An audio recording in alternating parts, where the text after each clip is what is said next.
Shalom, Devosi Imamat 21. Hukum-hukum kekudusan sebelumnya ditujukan kepada seluruh umat dalam bentuk aturan-aturan etis yang akan menciptakan persekutuan etis antar umat. Di dalam pembacaan firman Tuhan hari ini dijelaskan bahwa para imam yang dikuduskan untuk melayani Tuhan yang Maha Kudus juga diwajibkan hidup dalam kekudusan. Memang yang disebutkan di sini adalah aspek-aspek fisik, seperti tidak menajiskan diri dengan menyentuh orang yang sudah mati. Ayat 1 sampai yang keempat, mengikuti perilaku berkabung bangsa-bangsa lain serta kebiasaan-kebiasaan para imam dari agama lain. Ayat 6 sampai 15 menjelaskan demikian. Juga sama seperti binatang kurban harus tidak bercacat, ya. Demikian juga para imam haruslah juga orang-orang yang tidak bercacat secara fisik. Ayat 16-24 mengatur demikian. Dan semua peraturan ini lebih dari sekedar aspek fisik, melainkan seluruh aspek kehidupan termasuk kerohanian. Hal ini sesuai dengan apa yang diperintahkan Tuhan yang Maha Kudus. Maka umat hendaklah juga hidup dalam kekudusan. Dan pernyataan itu diulang-ulang seperti pembacaan firman Tuhan di pasal 21 ayat 8 mengatakan, dan kamu harus menganggap dia kudus karena dialah yang mempersembahkan santapan Allahmu. Ia harus kudus bagimu sebab aku Tuhan yang menguduskan kamu adalah kudus. Demikian ayat 15. Supaya jangan ia melanggar kekudusan keturunannya di antara orang-orang sebangsanya, sebab akulah Tuhan yang menguduskan dia. 23. Hanya janganlah ia datang sampai ke tabir dan janganlah ia datang ke mesbah karena badannya bercacat, supaya jangan dilanggarnya kekudusan seluruh tempat kudusku, sebab akulah Tuhan yang menguduskan mereka. Kita perhatikan kalimat-kalimat tersebut lebih baik diterjemahkan, sebab kuduslah aku, Tuhan, yang terus-menerus menguduskan kamu. Ini menandakan bahwa Tuhan menyertai para imam untuk dapat hidup dalam kekudusan.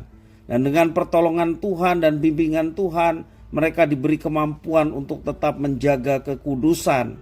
Karena Tuhan yang dilayani adalah Tuhan yang Maha Kudus.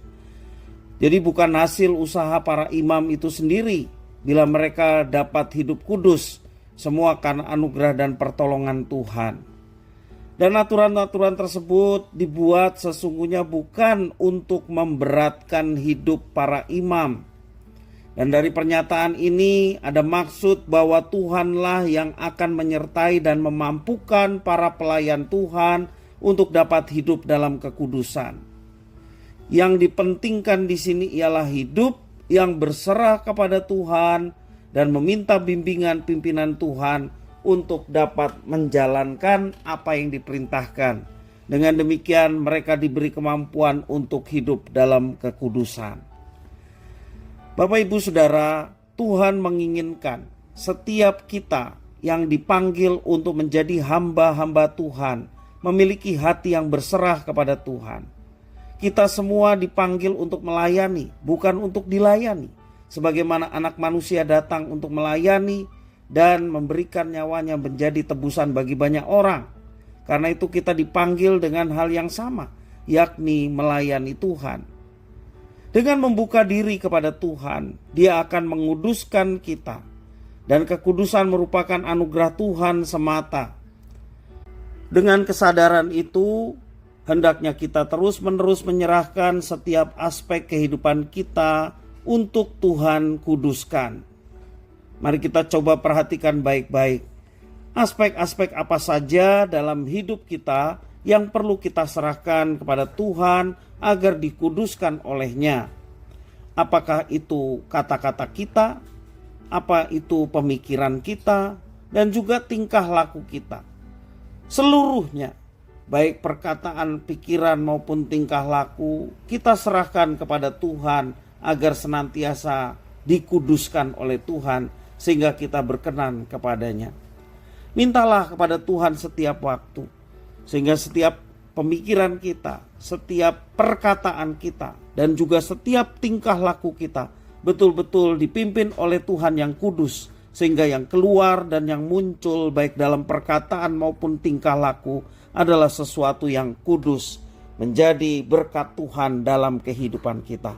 Dan tentunya sesuatu yang kudus berasal dari Tuhan adalah sesuatu yang baik. Dan apa yang baik ketika kita laksanakan dalam hidup kita tentunya boleh mendatangkan berkat, bukan saja bagi yang menjalankan, tetapi setiap orang yang ada di sekitar pun terberkati melalui kehadiran umat Tuhan yang senantiasa menjaga kekudusan dan hidup di dalam kekudusan itu. Tuhan Yesus memberkati.